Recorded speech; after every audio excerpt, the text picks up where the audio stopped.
Salamat mga mi. Thank you sa mga lahat na sumusupport sa kaibigan ng Padilla. Maraming salamat. Salamat kasi kayo mga mi. Yay! Hello mga mi. Thank you sa mga supporters ni Dialin Padilla. Alright, hello mga mi! Another mission accomplished para sa atin mga mi. Para sa lingap sa Senior Citizen Project natin. Another goal unlock talaga to. Ganda mo. Hello mga guys, so for today's video ay mamimili tayo ng ipamimigay natin sa mga senior citizen doon sa barangay natin. So, random pick na lang mga guys. Let's go! Ang project na ito ay para talaga sa matatanda dahil malapit ang puso natin.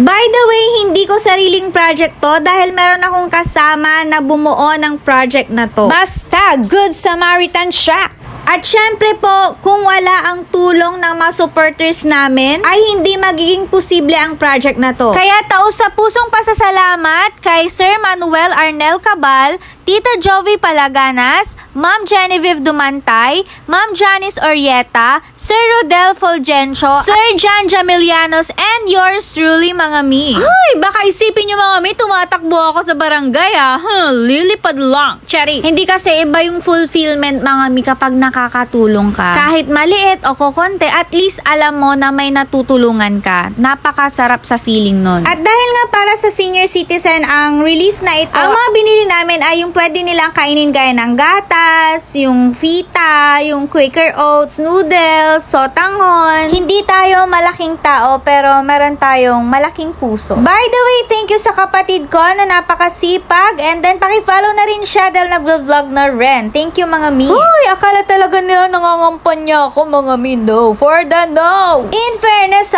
challenging ang mag-budget ng pera mga mi. Ay talaga namang for the calcu kami dyan. Pero abonado pa rin tayo. Pero okay lang yarn. Hello mga mi! So for today's video ay kararating ko lang galing school pero magpapak tayo nung ibibigay nating relief para sa mga senior citizens. So ito yung magiging nakalaman ng relief natin.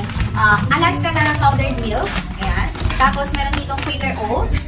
Tapos merong pita para may biscuit sila. May another biscuit dito. Tapos noodles.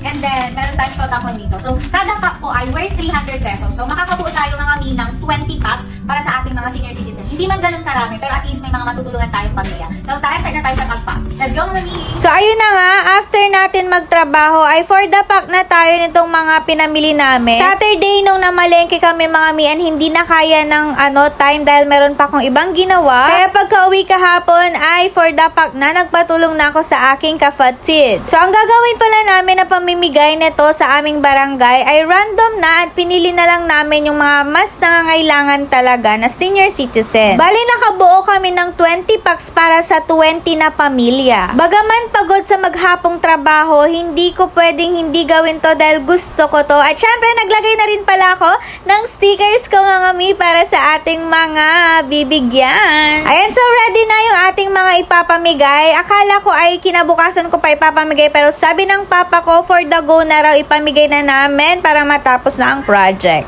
Salamat mga mi. Hey, kasi kayo mga mi. Yay! For the tinawag ko na nga sila nanay kasi baka dumugin kami gaya nung nakaraan. At oo mga mi, inabot na kami ng gabi dahil syempre marami rin kami pinuntahan ng mga bahay. Ang tagal ako nagtrabaho. Kapag nag-extra trabaho. Hindi mang bablogger ako. Ibagay yung aray yan. Viewers tayo. Salamat mami! Thank you sa mga lahat na sumusupport sa kaibigan ng Padilla. Maraming salamat. Maraming salamat po sa binibigay niyo. Thank you, Nay. Palakas kay Nay. Nakakatuwa lang din yung mga reactions ng mga natin, binibigyan natin ng mga lola kasi talagang na-appreciate nila kahit konti lang yon mga mi. Ay mga mi!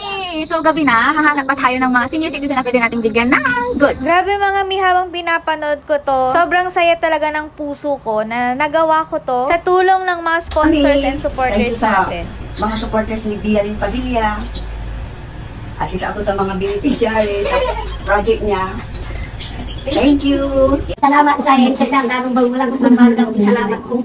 Siyempre, nagdang senior citizen na bubog na sa mga anak. Oh, salamat niya ba? Yuda lang. Okay po. Sige po. Thank you po.